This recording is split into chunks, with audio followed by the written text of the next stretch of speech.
This is a crowd podcast. This episode is sponsored by Ben the Joystick Joyce. Ben can touch his toes without even warming up. To be more like Ben, go to patreon.com/Joe Marler Show and grow the show. It's the Joe Show, you're sitting on the front row, always helping you grow all the things that you know. So vote with your feet, tell the people you meet, and if you want a treat, reach for a bag of meat. Hello, welcome to our show. I'm Joe Marler and this is Tom Fordyce. Tom, how are you? Joe, I'm good.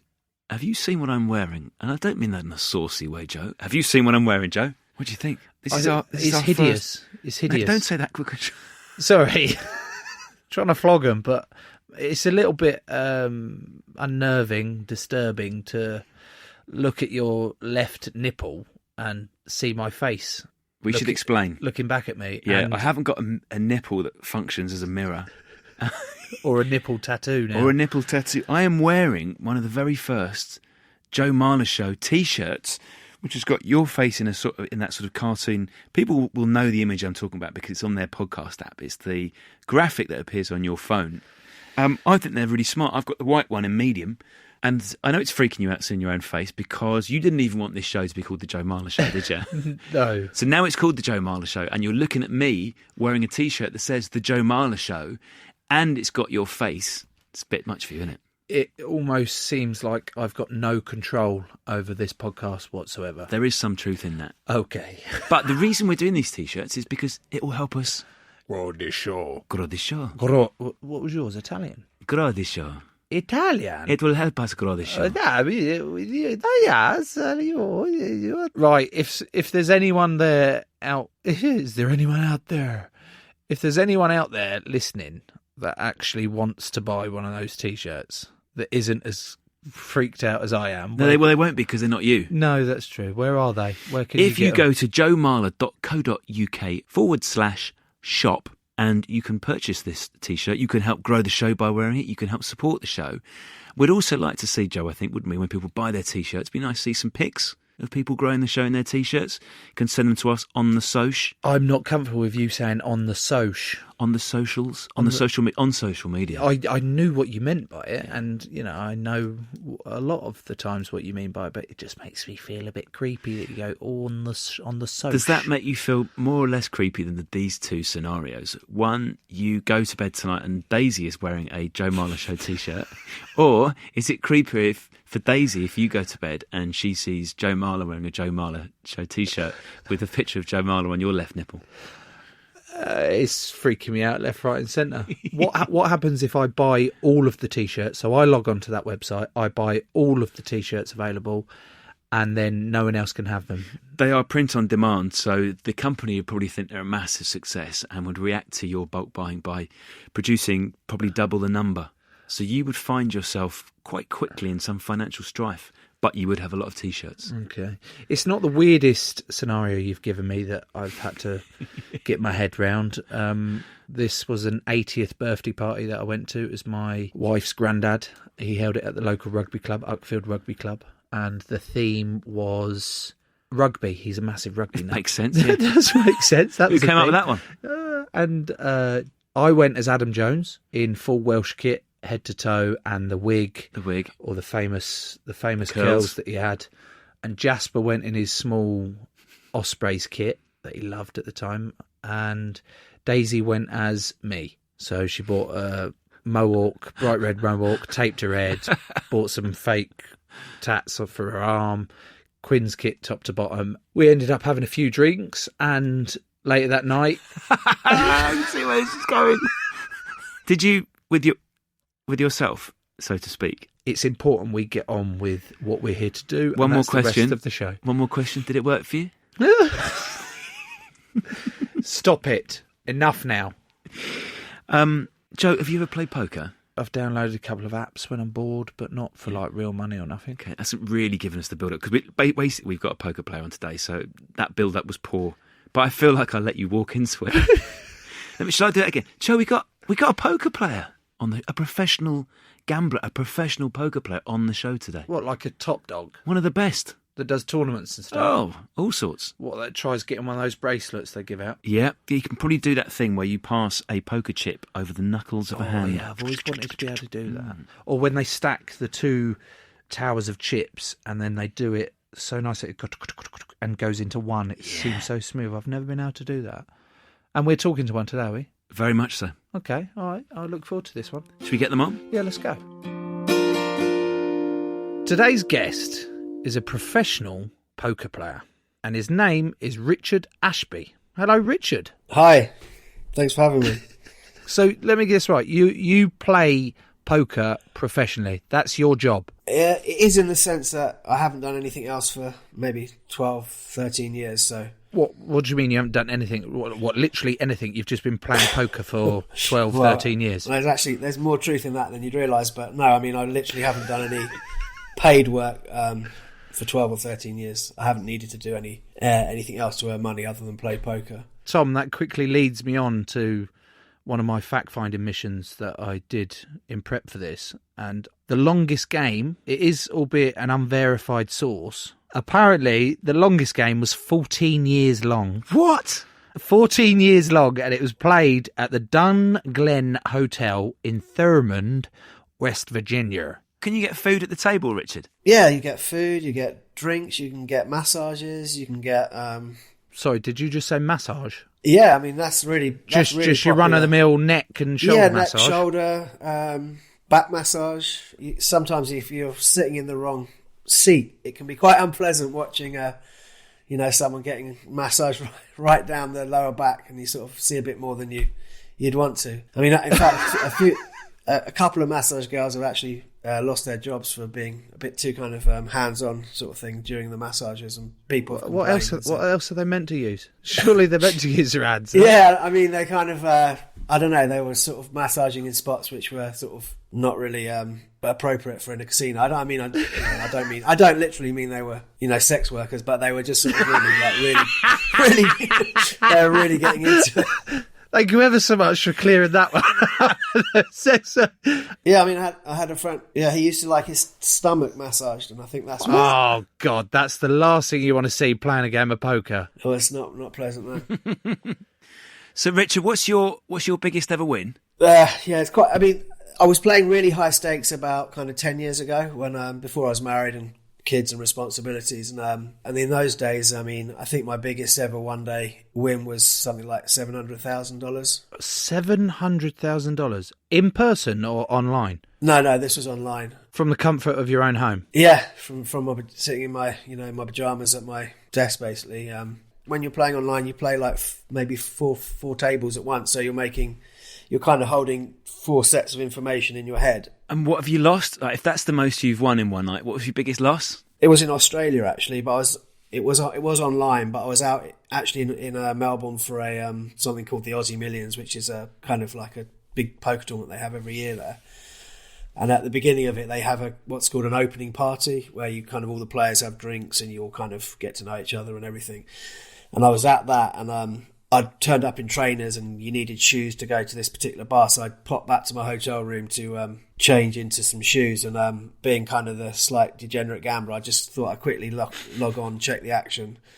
And I was quite drunk. I was a little bit drunk at that stage as well, so I logged on, and 12 hours later, I hadn't left my room, gone back to the party, and I'd lost like $1 million. Pardon? Yeah, I lost $1 million in one night. You've gone to Australia to take part in a poker tournament in person with people, and the opening night party, you've had a few drinks, chatted to everyone, nipped back to your room and thought, I'll have a little flutter on a bit of poker in my room online. Yeah, on the laptop. And you end up losing $1 million. Yeah, never actually making it back to the party. I mean, and the thing that really plays with me is if I'd worn shoes the first time around, I wouldn't have had to go back to the room to change into shoes. $1 million shoes. When you're starting out, Rich, and you're going, I guess you've started off in a casino, and then you're starting to play outside of the casino. Did you ever find yourself in some quite scary situations in games that aren't being monitored by the casinos? I did play for a while when I started out in the private game scene. There's kind of like a network of kind of home games, and you kind of go to one and then you meet someone who runs another game. And, there's kind of like that sort of underworld of poker games, if you like. And I did get involved in that for a while, but you soon realise there are, you do meet some shady characters. The crossover between like poker players and criminals is quite kind of, if you do win, you might not get paid. Some of these games, often people find out where they are and they get held up. So, I mean, fortunately, nothing too bad ever happened to me. I think one time I was winning in a game, and the guy running the game said, "Look, if you win any more, I can't guarantee that I'm going to be able to pay you, because it depends if the other guys who lose pay me." So, then you're like, what's the point of that? Whereas if you're in a proper casino, you're not getting cheated. Well, supposedly you're not getting cheated, but actually, interestingly, like just recently at the Victoria Casino in London, 2 Russian guys were playing there and winning every day, and someone noticed that they were actually passing cards, sharing the cards under the table. So you can even get cheated in a live casino as well. Hang on a minute. They've managed to cheat. This was what I was curious about. So counting cards in Rain Man is blackjack. So that's not poker. That's right.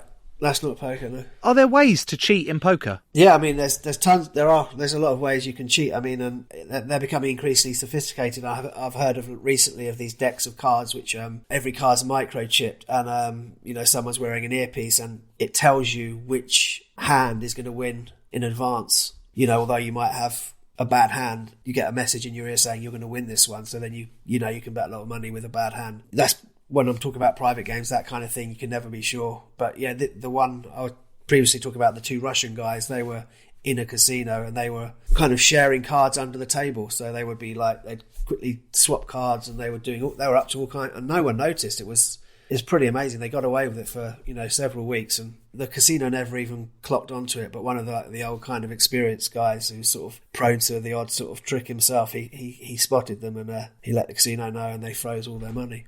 Wow. So if you don't want to cheat, Rich, what makes a great player? Is it like a logic and mathematical ability? Is it reading the game? Is it reading other players? The really good players who are coming through now, they're not really like you'd imagine on the movies. They're like kind of really quite geeky, quite nerdy, and they've ran all these kind of math simulations, and they've figured out what your playing tendencies are, and they've developed counter strategies to attack your kind of predictable patterns of play. And so it's sort of, it's quite intellectual, quite kind of, there's quite a lot to it. It's not really like, the big kind of, what you see in the film, someone coming on, with the big bluffs and looking you straight in the eyes saying, "I know what you got, kid," and all that kind of. When they first came to the live scene, I remember you could recognise like an online player straight away. They didn't know how to handle their chips. They were all nervous. They didn't know. But, they had really strong poker fundamentals, but until they kind of could relax in that kind of live environment, they were still pretty bad players, because I wouldn't say it's a body language and is a big part of poker, but when they were so hopeless, like and so obviously nervous in certain situations, then you could exploit them. But yeah, basically that type of player now has become normal on the live scene as well, because they not only have done all the maths, they've now figured out how to kind of conduct themselves in a kind of winning fashion as well. So it's a lot tougher. So were you a maths geek at school? Were you down that route, or were you the extrovert that's happy to take on someone at a live table? The advantage that I had is that I used to go, when me and Tom were at university, I used to drive once a week and play. You two know each other? Yes. This is fucking horseshit. What, the whole point, well, it's not the whole point. A big point of this is to improve my trust issues. You're doing it again, mate. Is this just a show that you can just bring your family and friends on to and then fool me? So you two know each other, do you? Yeah, we know each other really well. Oh, fuck's sake. Yeah. Now, either this is really interesting because it means you've got a lot of friends that have got really interesting jobs, or you've asked all your friends to make up all these interesting jobs because we couldn't actually get guests on the show. So which is it? So I've seen Rich play in that, when we were at college, he's right, we used to drive to Sergeant York's gambling house in Luton, and there wasn't as many casinos around then, Rich, were there? And it was a big trip out, and we were students, so we could eat for free and we could drink for free, and you would buy in with, 15 quid sometimes, wouldn't you? And if we came out of there with 50 quid, it felt like we'd robbed the place. And then the weird thing was, Joe, watching Rich as he got older, most people went into sensible jobs at some point, and then Rich never did. Have you ever had another job apart from poker? No, that's. I mean, I did. A futures and options trader for a couple of years, and for a financial spread betting company.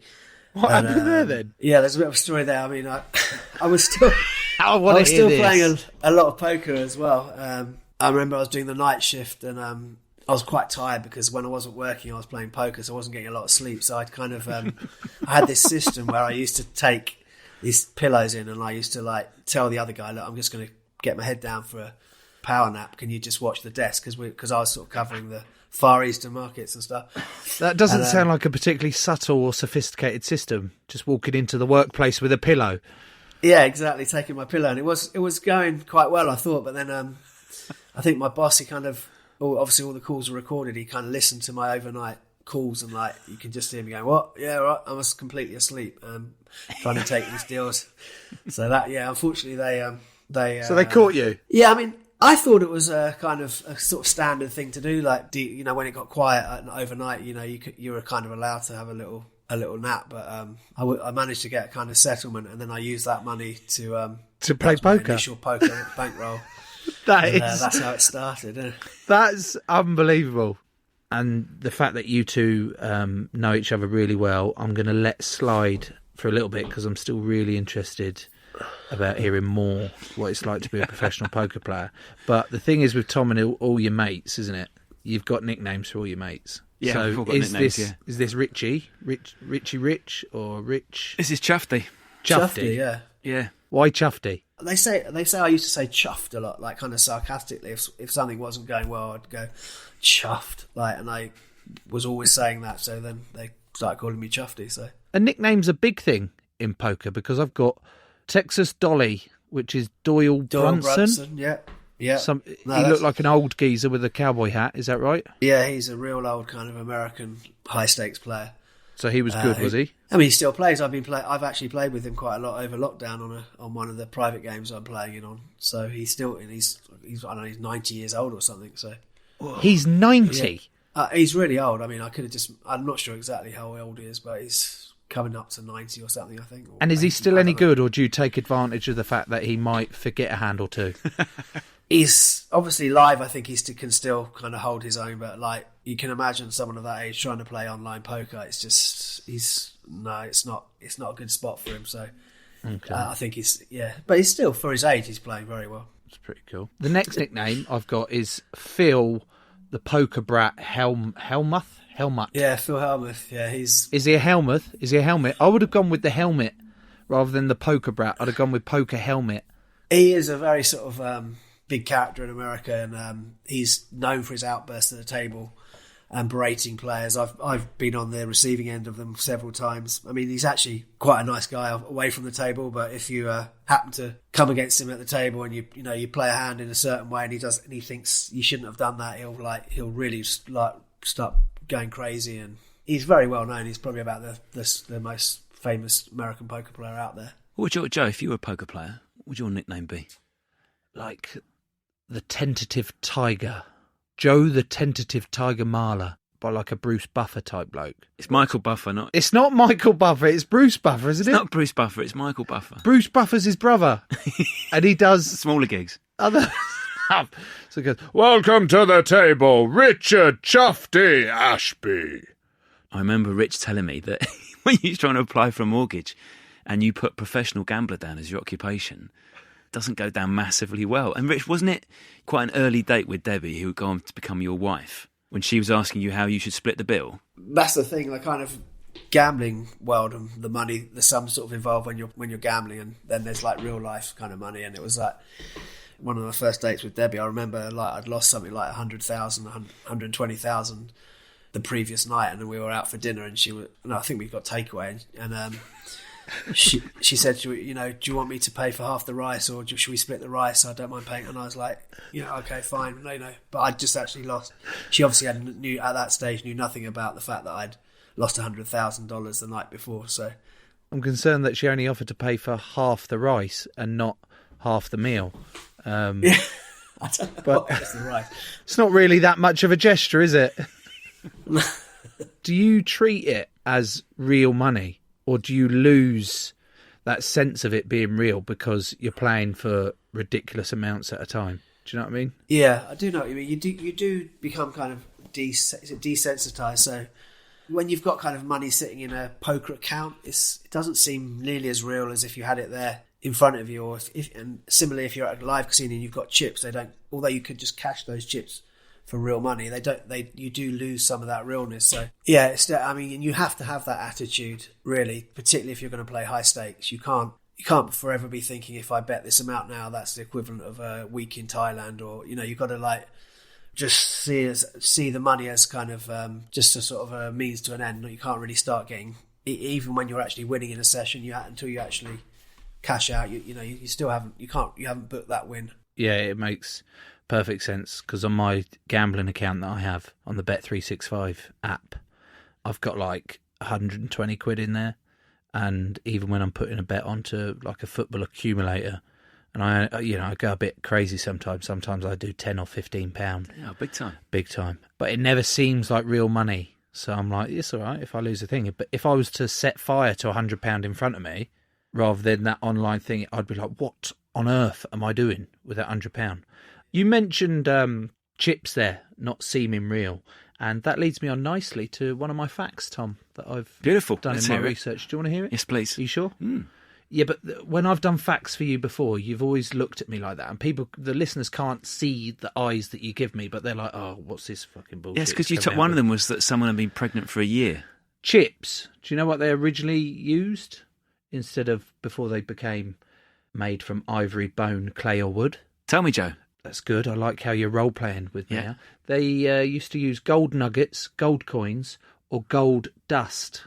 Gold dust? They hold gold dust before chips. Really? There you go. I've told the professional poker player a fact. That's true, that, because poker was, leading on nicely to the other fact I've got, invented by French residents of New Orleans. Did you know that? No. And it was called poker.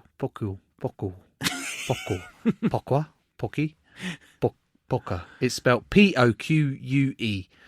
And then it evolved to poker, funnily enough. And that was in New Orleans. Do you know what else was invented in New Orleans? Jazz. Jazz music and cocktails. It's been good, your fact hour today. Yeah, moving swiftly on. So let's say Joe's going into a casino after we record this show. Yeah. He's not an expert at poker, and it's a live game, and he's sitting down. How should he be behaving? What little tips can we give Joe? Does his face need to be a mask? Should he be looking for tells from other players? The thing is, it's going to become apparent quite quickly that he's not really done much of this before. So that's ridiculous. That's ridiculous. How's that? How's it going to become apparent so quickly? Because of the way you kind of pick your chips up, the way you handle your chips, the way what if that's a massive bluff? I mean, good luck. I mean, if that's if you can perfect the bluff to that extent, then. So how do you fiddle? I mean, with your chip, have you got a particular fiddle way? I think you can just tell people, like, shuffling with their chips and the way they call their bets, and just their general kind of awareness for what's happening at the table and whose turn it is, where the action is. Have they posted their blinds? Until you've done it for a long time, there's just so many kind of unspoken rules that it doesn't matter if you break them, but you'd be breaking them if you weren't a regular player. So you'd take advantage of me, would you? If you turned up at a poker game and we'd be trying to take advantage of you, but people would be they'd be friendly towards you, they'd be asking you questions, they'd be engaging you, they'd be trying to they'd recognise you as a recreational player rather than a more professional player. So What are you doing? Are you bullying me? Are you putting your stacks in early? You're going to steal my blinds? Steal your blinds? Yeah. I mean, it depends what kind of.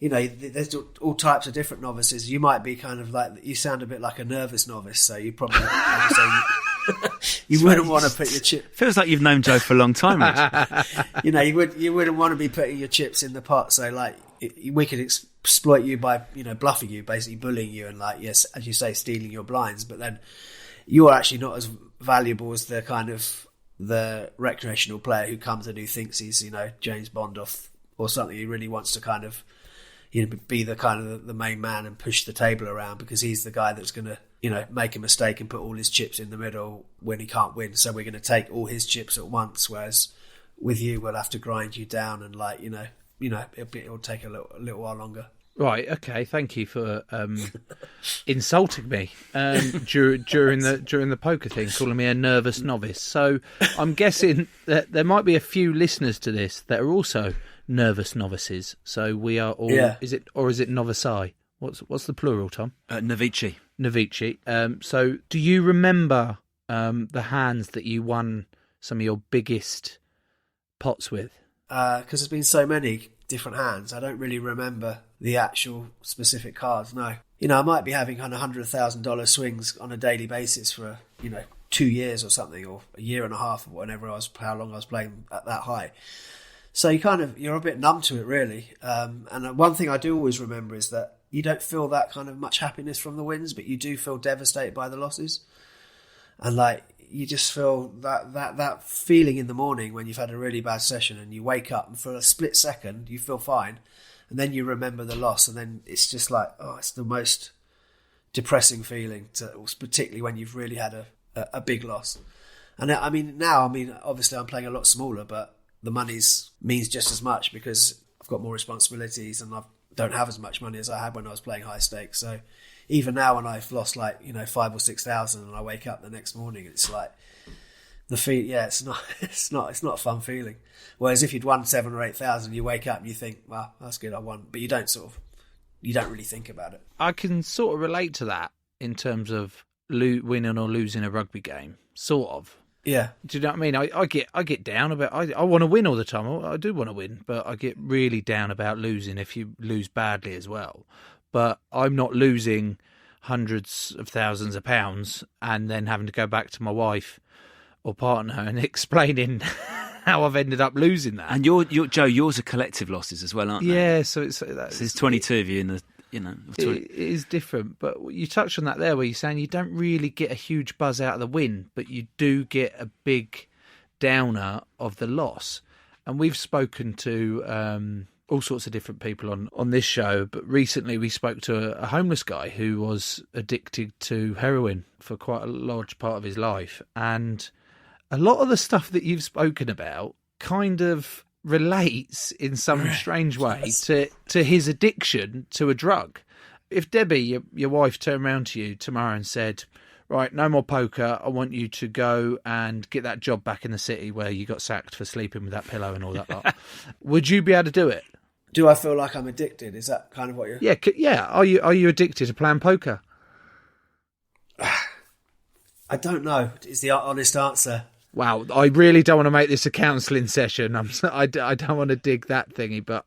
It's possible that I could have some level of addiction, but because I'm winning, it's not destructive. But if I was losing, it would be... having the same level of addiction would be very destructive. But I also believe that, if I found something else to do, I could just stop playing poker. I don't really believe I'm...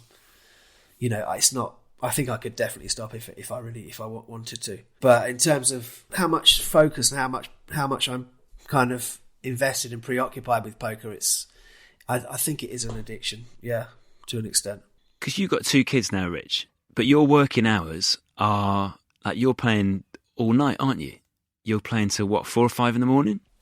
Yeah, I'll probably log on after this and play till about 5 a.m. and my 7-year-old, he wakes up normally about 5, so he'll sort of come down and I'll still be playing.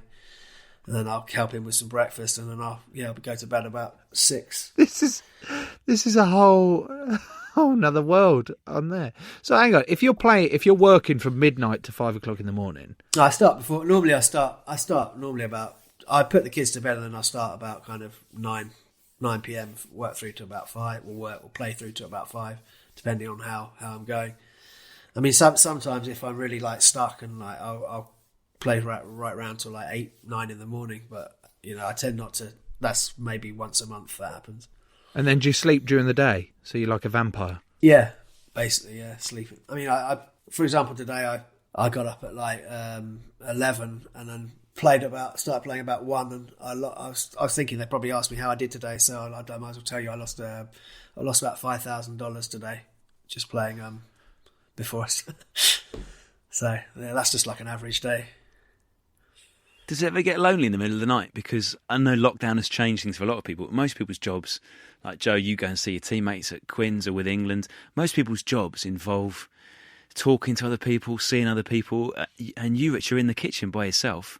It's pitch black outside and everyone's asleep. Yeah, it's kind of, I mean, I used to break it up by playing live poker. So I'd play in the actual casino and play less online because that's, you know, at least you got the social dimension. But yeah, it can go, you're quite isolated. And, you know, if you're having a real, I mean, you can watch Netflix at the same time, I guess. But it's kind of quite hardcore, really. And it's quite, yeah, as I say, you don't have much interaction with people, no. So when you're playing in the middle of the night, do you ever sort of look around and you suddenly think, what am I doing? Yeah, I do know what you mean, and yeah, you do have those existential kind of, what's the word, existential crisis sometimes when you're just sat alone at your desk, no one around, just, you know, losing money, being a degenerate, wondering what happened to you in life that you know you're in this. But most of the time, it's just too much fun. I'm too involved in it, and it's too consuming to have those moments of reflection. But I do have them from time to time. Are you even aware of your surroundings sometimes? You're just so wrapped up in the game, staring at the screen, you could be anywhere. Yeah, I mean, it's strange. Like, sometimes when I go away, I take my screen with me and I'll just, you know, we're on holiday, I'll be playing at night as well. So I don't even know where I am. Like, sometimes I forget where I am. You know, we're actually we're on holiday, are we? I forgot I was on holiday. You know, because I'm just assuming I'm back at home because I'm playing poker. So I know what you mean. Yeah, you're just kind of so involved that you don't realise where you are. I'm guessing the winnings softens the blow on that. Yeah, I mean, you're always chasing what we call your peak bankroll. So, you know, like when you're most ahead of the game, you have a number in your head, and say, you know, I was like, through poker, I was winning £1.6 million, and that's what I'd call my peak bankroll. And then you start to lose, and you'll be like, and you're always trying to get back to that peak level of winnings. And until you're back to that level, you're sort of unsatisfied. You just want to be back there. And then when you do get there and you get back to, okay, now I'm back to, you want to win more. So with the current stakes I'm playing, I don't know if I'll ever get back to which is quite depressing. I'll never actually get back to the most money that I had. I think basically if I'd quit like 10 years ago, that would have been my peak. So I haven't been losing for 10 years. That makes it sound like I've been losing for 10 years. Sounds like you've just been in a money pit and just chucking it out and staying in the pit. Yeah, because I had some very large, high stakes losses, and I've just sort of been trying to grind those back for the last sort of 10 years kind of thing. The thing is that the mentality that I had, which is what made me a lot of money through poker, was that I would just keep pressing and pressing. So if I hadn't had that sort of, you know, reckless kind of mentality, I wouldn't have got up to those levels initially in the first place. So I can't feel too much regret for, you know, sliding back down, because I was still trying to find how far I could get to, if you see what I mean. Okay, quick break here for the adverts, but first, some shout outs for our sponsors on Patreon. This episode is sponsored by 4 Minute Miles Bannister. Miles also told us a story about Rolf Harris, which we're not going to read out, but it did make us laugh. Thank you, Miles. We're sponsored too by Becky Rollerball Dyson. And yes, Rollerball is so far the coolest Hoover-based name we've come up with. Thank you, Becky. This episode is sponsored by The Zimmerman. That's Philip Zimmer. Philip loves cats, and he also lives in the US of A. Thank you, Zimmerman. Hello to new official sponsor, the notorious BEG, Becky Eaton Garrett. Thank you, Becky. And we're sponsored by Tristan Hall, a man who makes beer, has lived in Istanbul, and has, quote, positively average chat. Thank you, Tristan. To be more like both Beckys, Tristan, Philip, and Miles, go to patreon.com/Joe Marler Show and grow the show.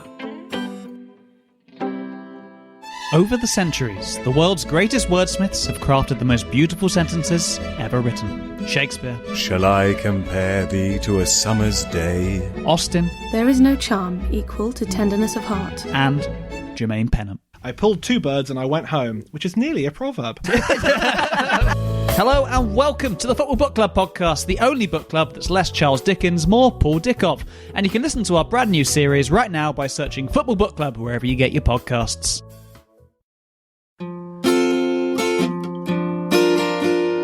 Those were the adverts. I hope you enjoyed them. They pay for this programme. How do you prepare for like a big tournament? How do you prepare? Do you like do any sort of Zen meditation or go for a run or something like that? I mean, I do a bit of swimming. I do a bit of exercise because I try to, it's important to balance. You can't just do it 24/7 because you just get too kind of, you're just not alert. You don't, especially as now I'm, getting older.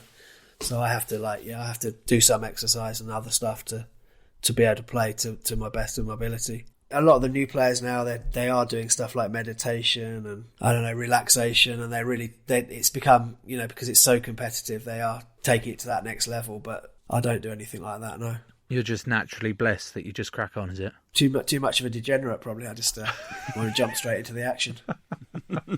I just worry when you talk about so much online poker that the soul of poker has gone from it. The amount I love watching, going through social media pages, and usually on Facebook, you end up coming out, oh, right, this is the biggest hand there's been in 2018, and it's the face-off. And do you know what I mean? And the drama that comes with it, and the face-off, and it's like $1 million or $2 million that's up for grabs. And there's like passion and drama, and there's soul to it. And you don't get that online, do you? It can be a bit soulless online because you don't even, people aren't even playing by their real names. You're just playing against some made-up name. You don't know who it is. You don't know where they are. So, yeah, I definitely agree with you. There's a lot more a lot more soul, and there's a lot more to live poker.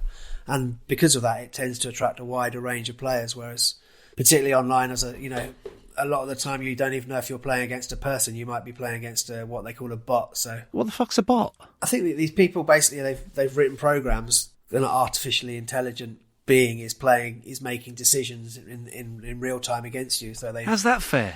How bots allowed in a human game? They're not allowed, and they've taken quite often. The poker sites will refund people money because they've uncovered a team of bots working in a certain particular game. Bastards. Yeah, it's not fun. Yeah. No, that is. I mean, as I say, poker's it's not an easy. First of all, you've got to be good enough to win. Then you've got to find a game where you're not cheated in. Then you've got to find a game where if you do win, they're going to pay you, because a lot of these, private games and stuff, you might not get paid. And then you've got to hold on to your money if you're running bad, and you're tempted to play badly to try and win it back. So, there's a lot of people, as we would describe poker players, in what we would say are in poker hospital, which means they've kind of temporarily gone skint. Poker hospital, that's a great phrase. Yeah, it's tough to sort of stay in action. I know a lot of good players who are quite often broke, and then they'll get another player to put them in a game to get them back on their feet. They'll buy them into a tournament or put them into a cash game, and they'll have 20% of themselves, but it's a free roll, so they can build back up again that way. Is that how it ends in poker then? Does it ever end with someone just making a load of money and just walking away? Or is it inevitable that most players, when they get to a certain age, the end comes because you just lose? Yeah, I think the majority of people quit poker because they just get fed up with losing. I think you'd be correct. Yeah, I think there's not many people that have had huge wins and just said, right, I'm stopping now. That's the end of because once you've won once, you think there's no reason you're not going to keep winning. So here's something else I've always wondered, Rich. With your wife, Debbie, does she like you because of the poker, or does she like you despite the poker? When you started going out and you've told her you're a poker player, what's her face doing? I can't remember. I don't think I told her immediately. I do remember that when her dad found out, he was really kind of didn't seem at all impressed with me, and it's not really a dream. You don't really kind of envisage that your daughter is going to marry a professional gambler. It's not really the. I don't know. There's worse. There is worse. She's completely fine with it, and it's important. I always tell people, if you're a poker player and you're having in a relationship and you're having problems, they're saying they're giving you grief basically, it's just never going to work. They have to realise that if you're in a game at 3 a.m. and you're losing 5,000, but the game's amazing and there's a couple of guys who are just trying to give their money away, you can't come home. You've got to stay and try. The nature of the game. You need to stay and try and get your money back. Debbie sounds like she's got the patience of a saint, and probably a really nice car as well. Fair play to her. You mentioned at the start of the recording that your biggest win was 700 grand, or was it 700,000? Yes, about 700,000. 700,000 in my biggest win in one night. That was. Do you know what the biggest win someone has done in an official poker tournament off the top of your head? I don't want to put you on the spot, but I am putting you on the spot, so you're on the spot now. In a tournament? Yeah, in a tournament. What's the biggest win? You tell me the guy and I'll tell you how much it might be. Antonio Esfandiari. What was it, about 18 million? Oh, wow, he's bang on. He knows his shit, doesn't he? 2012, it was a World Series of Poker event, 55, and he won $18,346,673. That is mental. You'd think when you won 18 million, they'd round up the 73, wouldn't they? I wouldn't bother doing it 73. We'll call it 100. That is not a bad day's work, really, is it? It's crazy, yeah. That's a crazy tournament. I mean, there's an English guy who plays in that, who's played in that tournament a few times, called Sam Trickett. I think did he come second? I think he may have come second, and I think he won like 10 million or something. Joe, if you're that guy Sam and you've won 10 million, what are you doing? Are you sacking off poker because you've won 10 million, or is that making you think, I'm a winner, I'm going to keep playing it? No, I'm sacking off poker. If I'm winning $500,000, I'm sacking off poker and that thing. In fact, no. If I'm winning 50 grand, I'm walking out of there, and I'm investing that in oil companies and hand sanitizing companies, and I'm making a killing off the back of that because I'm too scared. Remember, Rich has already described me as a nervous novice, so I'm going to take it and run whilst I can. Rich, I've got another question for you, because we're doing this remotely because of lockdown. Are you playing poker right now? I can hear some tapping. I can hear your keyboard. Tapping. No, I was just looking actually Sam Trickett because I was curious how much he did win. I didn't want to misinform you. I'm not. Maybe it wasn't 10 million, but he did win a lot of money in one of these events. But I can't find it, so that's why I was. I'm not that bad. I'm not playing just yet. The fact that you've described yourself as a gambling degenerate on about 8 or 9 occasions through this pod, I'm going to go with I don't believe you that you're not playing poker right now, and I also don't blame you. I have played poker actually in some particularly kind of unexpected spots, like when my wife was in labour and I was just sitting there not really doing much. I did log on very temporarily for a few hands. How did that go down? I don't think she noticed actually, but I mean it was like a 3-day labour or something. So I mean, I can't expect her just to sit there forever. Perfect. So she was preoccupied with something else that you call it, yeah. And that gave you plenty of time to get a few hands in, a few cheeky hands in. This has absolutely blown my mind. I never, in a million years, did I think that you could be a professional poker player, a professional gambler. His working hours is the same as a vampire, and you're winning hundreds and thousands at a time. You're losing hundreds and thousands at a time on these big things, and yeah, that's a way of life. And I've just been so fascinated by the insight that you've given. I'm a little bit hurt again. Tom has the nervous comment. Actually, you've reminded me again. Yes, I am a little bit hurt that you insulted me as being a nervous novice, but that's part of my bluff. Which you'll find out when I take your ass down in World Series of Poker event 112 when COVID stops. But I'm a little bit hurt that Tom tricked me yet again with a friend that has a nickname. Do you have any friends that don't have nicknames? Not really, no. Brilliant, thank you. But I've really, really enjoyed speaking to you, Rich, and thank you so much for giving me an insight into the world of poker. No worries, I've enjoyed it. Thanks, guys. You're playing poker now, aren't you? No, I'm not. I was just having a quick look to see what's. There's a few games. I'm not beginning to. The pause was too long. I know you're lying to me. It's fine. Can I just offer you one bit of advice? And it's something that I've heard before. Yep, go for it. When the fun stops, stop.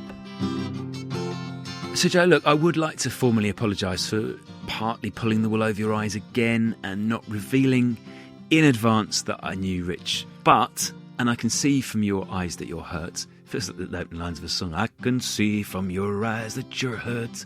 But I would hope the stuff we heard from Rich and how interested we both were in it have made up for my deception. It's not made up for your deception. I was interested and delighted for the insight that I received from Rich, aka Chuffdy. But I'm deeply hurt yet again You know, the times that I'm trying to give myself to you and really open up, and you just tear me down. I don't know what you're doing to me. It's almost like that song, like Last Christmas, where I gave you my heart, and then the very next day you go and get a guest on that you know and I don't. That should have been the words to that song. But yeah, he was still wonderful. It was great. Really interesting. A little bit, you know, the fact that he's up all night playing poker on his own at his desk. I worry that he's a bit lonely, but he seemed happy with it because the winnings, I guess, softened that blow. I definitely think he was playing for the last half hour. Yeah, clearly. He gave us an insight, but there was a lot of pauses. He'd probably, in the time that we were formulating an average question, he probably won about 15 grand. He was very impressive. I'd like to see how he goes live. And if I were to say to you, Joe Marler, would you rather be a professional rugby player or a professional poker player? What would your answer be? On this one, I'm actually going to go with the poker player. Less havoc on the body. And a less impressive physique. That would be the payoff, because you have a magnificent physique. Yeah, thank you ever so much, Tom. I try my hardest. And I'm wearing all black today, so... It is slimming. Slimming. Now, Yep. Joe, just to remind people, if you want to support the show, search for Joe Marler Show on Patreon. Sign yourself up there for extra content. If you want another podcast to listen to, I, Joe, would like to recommend the Geraint Thomas Cycling Club. If you're into cycling, like riding a bike, Geraint has new episodes every Tuesday. Different topic every week: climbing, sprinting, time trials, the best kits, coffee shops and more. Just search for the Geraint Thomas Cycling Club. Cyclist, is he? He's a cyclist. Loves his cycling, does he? Yeah. And his rugby, actually. Loves his rugby, does he? Loves his rugby. He was at Twickenham. Welsh, is he? Yes, he was at Twickenham in the 2015 World Cup when Wales made a bit of a mess of England's World Cup. And sent me quite a rude message in the aftermath. That's not very nice of him. Crowd Network, a place where you belong.